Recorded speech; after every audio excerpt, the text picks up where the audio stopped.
বিশ্বাস না হলে তো আর প্রোগ্রাম হবে না, বুঝেন নাই? লোকজন ডাকছে যেহেতু। আব্দুল হক বিশ্বাস নিয়ে উপজেলা চেয়ারম্যান দাঁড়াইব, নাহলে কি করে?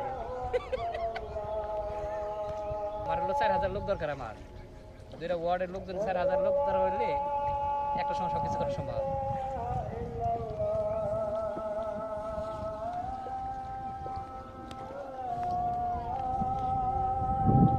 একদিন গাঙ্গে বসে যাওয়ার পর এনে লোক নাই, উপর থেকে নৌকা লাগাতেছে, কয় ভাই এই নৌকাটা নিয়ে আসেন। আমাকে ভাই ভালো হতে পারি না, কয় দৌড়